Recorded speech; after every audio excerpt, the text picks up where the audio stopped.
Secret Garden Paradise, February 15th, 2025, Newport Beach, California, USA. When she bought her dream house near the ocean, Glenda O'Hare paid plenty for the location. Hers was one of 12 stucco and Spanish tile roof houses built on a ridge and facing the Pacific. Her front room offered an elevated glimpse of the flat blue water below, and the property had an unusually large backyard surrounded by a high, sand-colored brick wall. The backyard was truly the home's focal point. Its largest room, which served as a combination entertainment space and office, faced the backyard through a wall-sized bay window. When Glenda arrived, the view consisted of a yard filled with paving bricks, a temporary pickleball court, outdoor furniture, and a barbecue grill.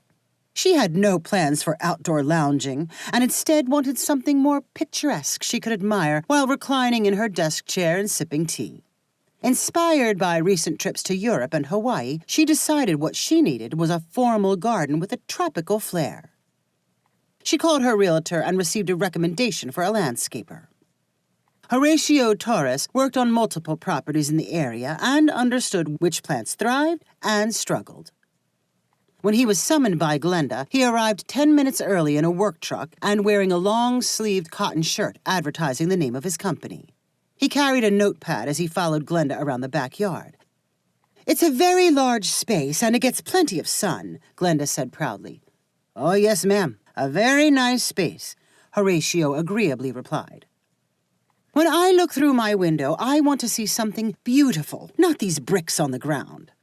Horatio nodded and said, "Right, I see. I want something that looks natural, but let's say the very peak of nature.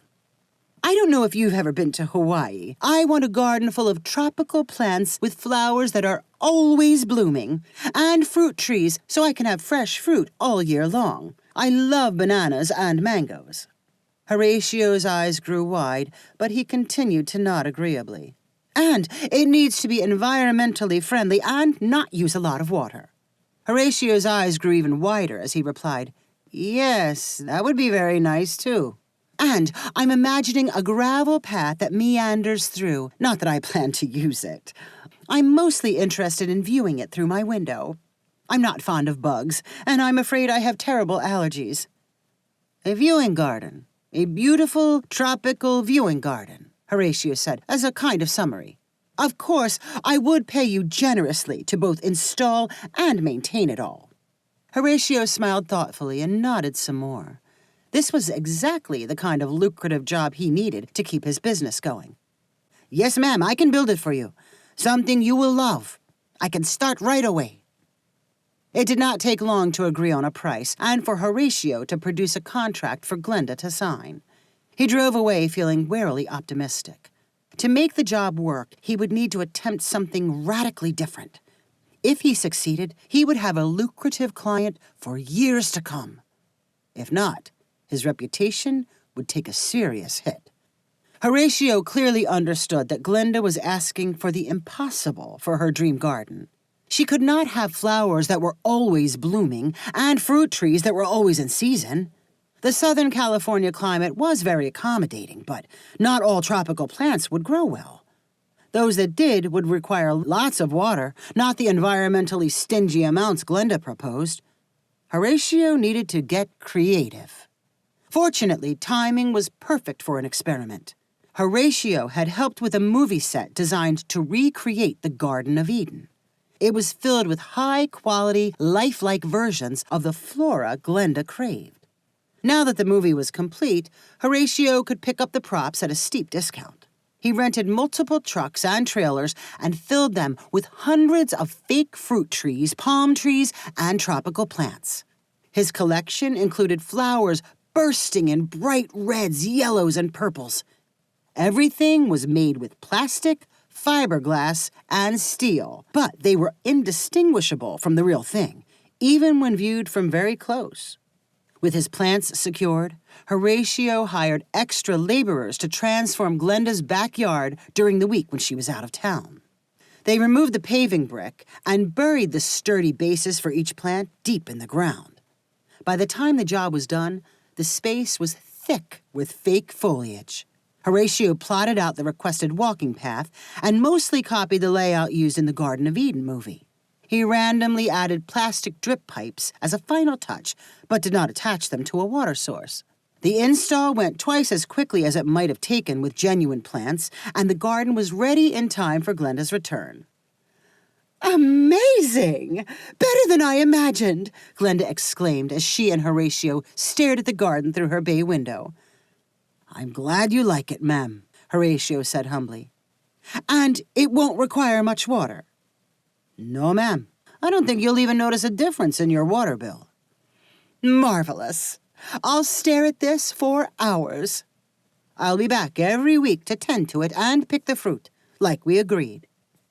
"Yes, absolutely. You're amazing."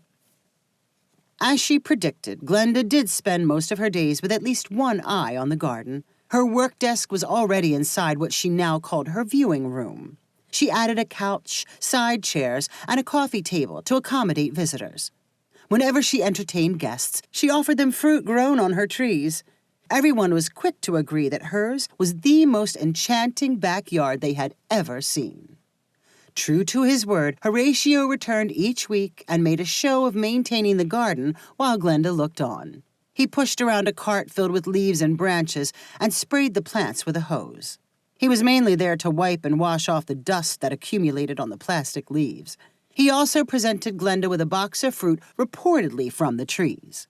She gushed over the selection of plums, pears, bananas, tangerines, kiwis, and apples. In order to provide the fruit, Horatio made a stop at a fruit market before visiting Glenda's home. He had a knack for choosing the sweetest fruit from around the world, which went into Glenda's acclaimed fruit salads. The arrangement went on for 3 years. The garden gave Glenda reliable peace and pleasure. Hundreds of her guests admired its colorful view and agreed with Glenda that it was impossible to feel sad or afraid in its presence. The garden also pleased Horatio. Dusting plants and selecting fruit were simple tasks for the money Glenda paid him. He viewed his role more as an actor than a landscaper. But he played his part well and did not take it for granted. Then, on a February afternoon, Glenda welcomed a visitor named Melinda Barnes. Melinda worked for a cancer research foundation. Her job was to interview and profile large donors, like Glenda, for the foundation's newsletter and webpage. That afternoon, she brought along her 13-year-old daughter, Amy. Glenda welcomed them both in her viewing room and offered them slices of pears and plums. "They came from my garden," Glenda said proudly. Melinda took a bit of pear and said, "Delicious. Your home is amazing." "Thank you very much. I put a lot of thought into it, especially the garden." Amy was not as ready as her mother to admire the house. She eyed the plum slices suspiciously and nibbled at them like they might be poisoned. After listening to Melinda and Glenda share more pleasantries, Amy interjected with a question. "Could I go out there and see the trees close up?" Melinda gave her daughter a sharp glare before saying to Glenda, "She loves all kinds of plants. She wants to be a botanist when she grows up." Glenda did not act interested. "I see. Getting into the garden is a lot of trouble. My gardener, Horatio, is usually the only one allowed in there." "Please," Amy begged. "I'll be really careful. I've been in all kinds of gardens and greenhouses before." "I don't think it's a good idea," Glenda replied. "Why not? I promise not to hurt anything." Glenda continued to resist. Melinda tried to persuade her daughter to drop the idea, but Amy stubbornly continued to ask. "Fine. Take a quick look around and come right back," Glenda finally said in frustration. Amy quickly followed Glenda's instructions and found the door that opened into the garden. She stepped outside and was immediately struck by how quiet the space was. She heard no birds or insects. Everything lay still. No leaves or flower petals fluttered in the breeze she felt on her skin, and nothing smelled of dirt or organic life. It smelled more like plastic. Amy crept along the gravel path that led to the fruit trees planted in back of the garden. She stopped in front of a plum tree decorated with dark green leaves and purple fruit. Everything looked real, but when she touched one of the leaves, it felt unnaturally slippery. She picked at it with her finger, but the leaf did not puncture like it should. She squeezed one of the plums. It was hard and rubbery instead of squishy. She tugged at the plum, but it did not pop off its stem. It's totally fake, Amy said to herself. She tugged at the plum until it finally broke free. I've got to tell Glenda about this. I think this whole place is fake. Amy ran along the gravel path back through the door and into the viewing room. Her mom and Glenda were in the middle of a conversation, but Amy waved for their attention. The garden's not real. Look at this. It was hanging on your plum tree, but I think it's made of rubber. Amy passed the fake plum to Glenda. Glenda barely handled the plum before dropping it on her desk. With an annoyed laugh, she said, Looks like you found a bad one. With a whole tree of plums, there's bound to be a bad one in the bunch. Horatio only brings me the good ones. I think your gardener's tricking you. Those aren't real plums.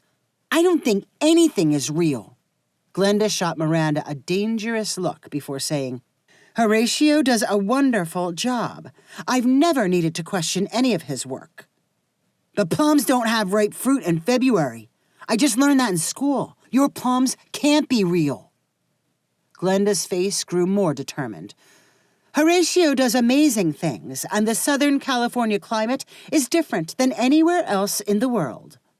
Melinda was much better than her daughter at reading facial cues. She understood from Glenda's reaction what was going on, and she warned Amy to drop the subject. Stop worrying about it, she said to her daughter. Now I need you to be quiet while I finish talking to Glenda. If you can't, you need to go wait in the car.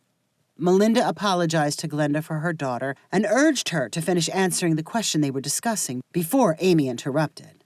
Glenda calmed down and the interview continued. Amy stayed quiet but antsy until it was over. As soon as Amy followed her mom out of the house, she raged over Glenda being deceived and delusional. She talks so much about that garden, but she has no idea what's out there. I'm not so sure, Melinda replied. What do you mean? You saw the fake plum. She can't possibly know what's growing and what isn't. It's okay. You don't need to worry about what she does or doesn't know. Don't you care if she's being tricked? Melinda gave her daughter a wise parental look. I think what's going on is a little more complicated. The garden is kind of a fantasy land, a little make-believe. You think she knows it's fake? Yes, and there's nothing wrong with that. If she enjoys it, what's the harm in it? I'm happy to play along like it's real. But it isn't. She's lying and purposely confusing people. Miranda smiled and shrugged her shoulders. I think it's kind of fun.